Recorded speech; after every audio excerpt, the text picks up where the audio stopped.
ధరలు పరుగులు పెట్టిస్తున్నాయి.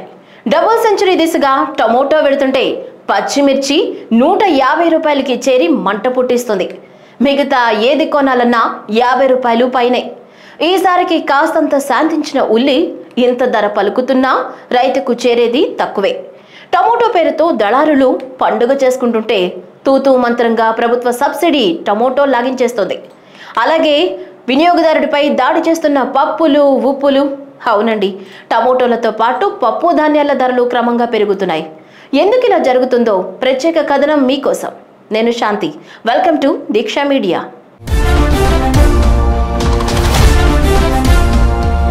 కూరగాయల ధరలు రాజ్యమేలుతున్నాయి. మమ్మల్ని ముట్టుకునే ధైర్యం ఏ ఒక్క వినియోగదారుడికి లేదంటూ వికటాహాసం చేస్తున్నాయి. మనుషుల్లో లేని ఐక్యత మనలో ఉందంటూ కూరగాయలు నిరూపిస్తున్నాయి. ఏ ఒక్కటి తగ్గేదేలే అన్నట్టు కొండెక్కి కూర్చున్నాయి. మామూలు రోజుల్లో మాలో కొన్ని పనికిరావంటూ ఏరిపారేస్తారా?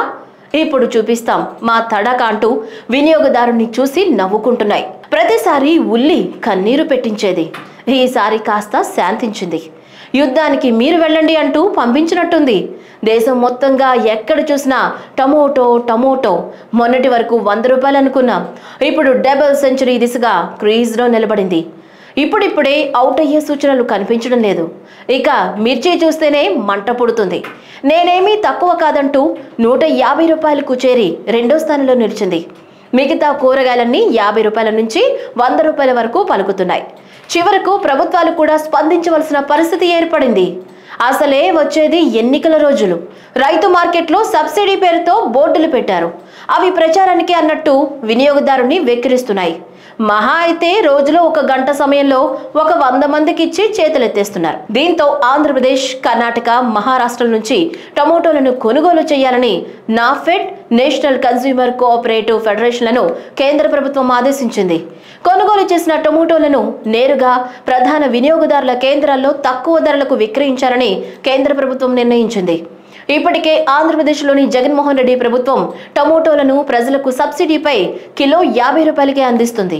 టమోటోతో పాటు బియ్యం ధరలు 10%, గోధుమ ధరలు 12% పెరిగాయి. అలాగే కందిపప్పుతో పాటు పప్పు ధాన్యాల ధరలు పెరగటం వల్ల ప్రజలకు పౌష్టికాహారం దొరకటం కష్టంగా మారింది. ఆంధ్రతో పాటు అన్ని రాష్ట్రాల వారు మధ్యాహ్న భోజనంలో పప్పులు బాగా వాడతారు.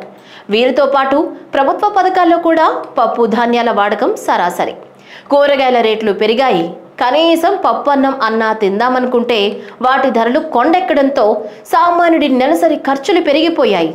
ఈ ప్రభావం వారి నెలసరి బడ్జెట్ మీద పడి బతుకు భారమవుతుంది.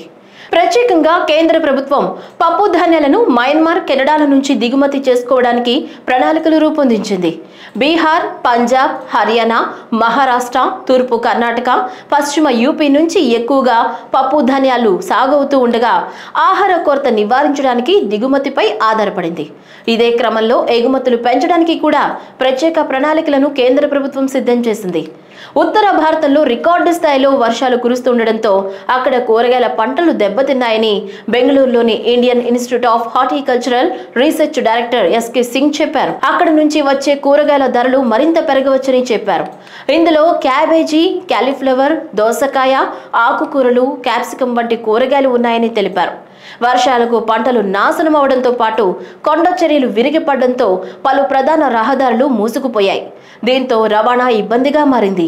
త్వరలో టమోటోతో పాటు నిత్యావసర వస్తువుల ధరలు తగ్గి ప్రజలకు అందుబాటులోకి రావాలని కోరుకుందాం. ఈ వీడియో కనుక మీకు నచ్చినట్లయితే సబ్స్క్రైబ్ చేయండి, లైక్ చేయండి, షేర్ చేయండి. మరిన్ని అప్డేట్స్ కోసం బెల్ ఐకాన్ని క్లిక్ చేయండి.